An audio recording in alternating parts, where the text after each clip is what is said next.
Hi everyone and welcome back to my channel. Well, it's a bit of a gloomy day today. I'm sort of walking up that way right by Poole Harbour here, another part of it. As I say, Poole Harbour's enormous. I'm really just going for a wander. I wanted to do sandbanks. I don't know if I'm going to do that. The RNLI museum is closed today. That's unfortunate. It's only small anyway, but it would be nice to go in there and have a look around. So I'm just going to have a wander. I don't really know how this video is going to turn out or if it'll work at all. But there's only one way to find out. Let's take a look.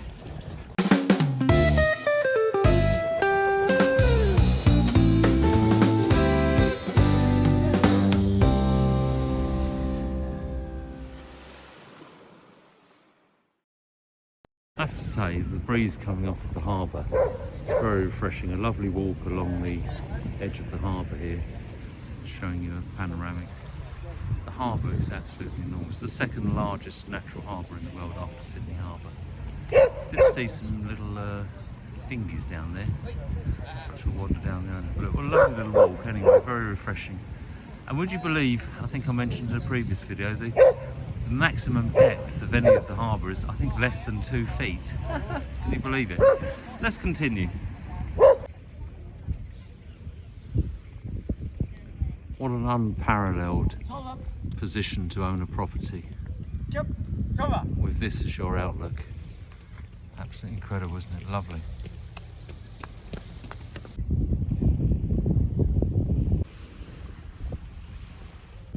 Well, there's some spectacular green area here. Almost a wetland at the moment. We had some heavy rain, but flanked by some very privileged properties there. I'm just showing you the view, the panoramic view. It is spectacular. I'm going to stop just by this wall here, pull a cold drink out of my backpack and just enjoy the view. It's quite cool, probably only 10-11 degrees, something like that, with the breeze. And just over there, what I'll show you in a moment, just over here, out of shot, I'll zoom in. Some sailing dinghies, and I myself trained to sail these dinghies at college as a younger man.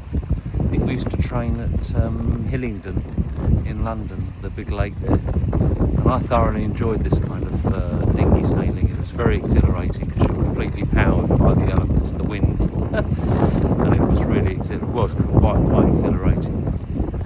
Hope the camera can pick that up. There they all go. They've got a nice strong winds today. You can see by the flow of the harbour. But just look at this. I mean, it's just spectacular. They've had to up their game on the sea defences because of rising sea levels, etc. Wetter winters. I'm trying to hold the camera steady as possible, hoping the stabilisation is doing its job. Just look at this. This is it, as far as the eye can see. No wonder it's the second largest natural harbour in the world. But surprisingly, and you would be surprised as I am, it's only less than 2 feet deep. More sailing in the distance over there. Absolutely spectacular. You can take boats out, all sorts. I should think in the spring and the hot summers it's absolutely heaving down there.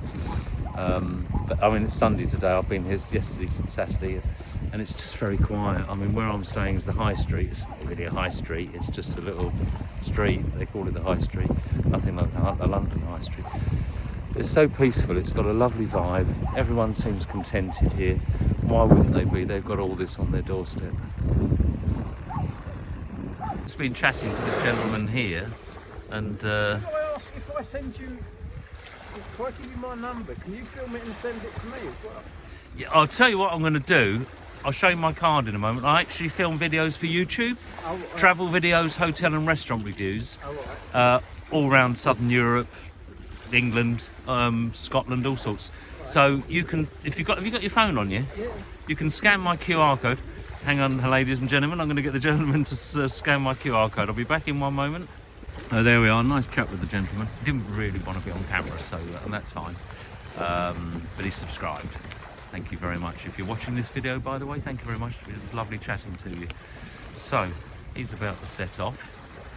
He was telling me he usually has friends that come along with him, but he's got no one available to come out with him today.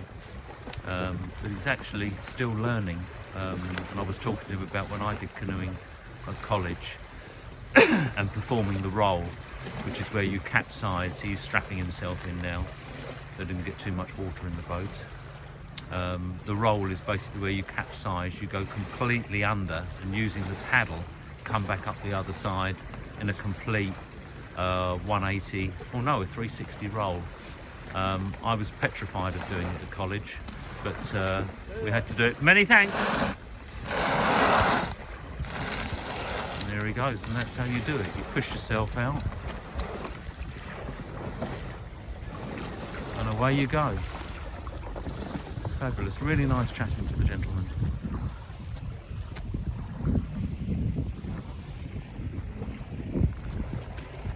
There he goes. I was saying to him as well at college, we operated a K2, a two-man canoe.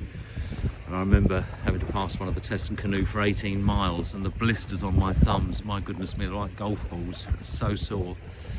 But there you are, maybe I was holding the paddle wrong, but it's just the friction of the water and the paddle rubbing against the inside of my thumb. But there he goes, off into the distance. What a wonderful way to spend a few hours out with all this. There he disappears, off into the distance. And the yachts, let's zoom in a little bit. And the yachts there. He was saying he does sea canoeing as well, so quite brave, braver than me. Absolutely fantastic.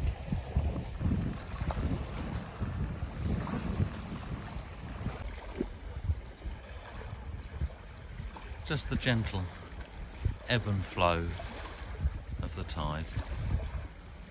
Very serene, very relaxing, but pretty cold as well.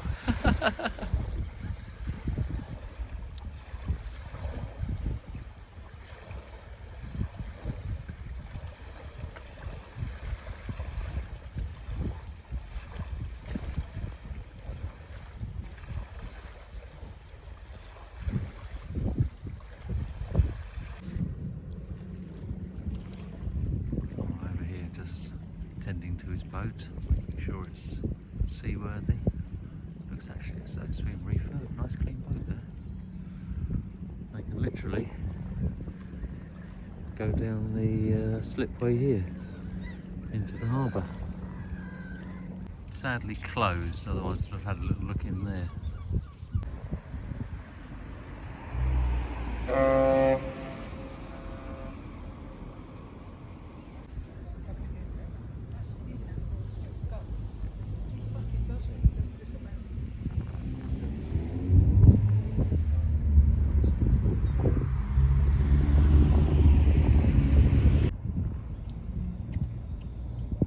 Well, I've just stopped here at the Quay Cafe for a cold drink and a portion of hot chips. Bit of stodge to keep me going for the journey on the way home. But before that, I think we should do some fun facts. Let's have some fun facts. Well, most people have heard of Poole, and plenty of people, including myself now, have visited Poole and the Quay. But let's learn some interesting facts. Number one, immense scale and depth. So, the wind's blowing. Despite covering roughly 36 square kilometres and boasting 143 kilometres of coastline, the harbour is extremely shallow, relying on a single dredge channel for large shipping. Number two, birthplace of scouting. Brownsea Island, located in the centre of the harbour, is where Robert Baden-Powell held the very first scout camp in 1907. Well, we saw his statue. Number two, Brownsea Island is one of the few places in England where you can still see native red squirrels. Brownsea Island, I'm thinking of sandbanks. Number three, in the 15th century, the harbour was a hotbed for piracy, with the notorious Harry Pay operating from the quay. Number four, during World War II, the harbour was a major departing point for troops and ships heading to Normandy. Number five, the iconic 1960s lava lamp was invented in Poole. Number six, the harbour is famous for producing some of the finest oysters and mussels in the UK. Never got to try them. Did have some squid and some scampi though. Number seven, Poole is home to the RNLI. From here they train crews from all over the world. Number 8, Poole is the largest natural harbour in Europe. There you are, the second largest natural in the world. So there we go. Well, this should keep me going for the rest of the afternoon. Well, fittingly, I think I'll end this video here by the harbour wall and in the series here. I hope you've enjoyed watching the series as much as I have filming the series. We've had some rain, some wind, some cloud, and it's been pretty chilly. It's quite chilly today, but it's just a joy to be down here. I'd imagine if you come in the warm spring and summer, it'll be absolutely heaving. So it's much quieter. It's the weekend, but it's much quieter because of the time of year. I've really enjoyed making the series. It's been a real pleasure. It has. There's so much history here, so much architecture. My hotel was lovely, 16th century hotel, lovely, very, very comfortable hotel. I can highly recommend it. So keep your notifications turned on, because coming up soon there'll be another series, and that will be Brighton, down on the south coast. I have filmed Brighton a couple of times before, but it's a great place to be. It's a happening place. It's got a great vibe. There's so much to see and do. So I think you're going to enjoy that one. That's coming up soon. So keep your notifications turned on. Once again, everybody, thank you so much for watching my videos. If you enjoy watching my videos, please remember to like, subscribe, and hit the notification bell for when I upload new videos. He is after the leftover chips. And also helps my channel grow. Many thanks, everybody. See you guys in the next one. Bye-bye. Thanks for watching. Don't forget to like, share, and subscribe.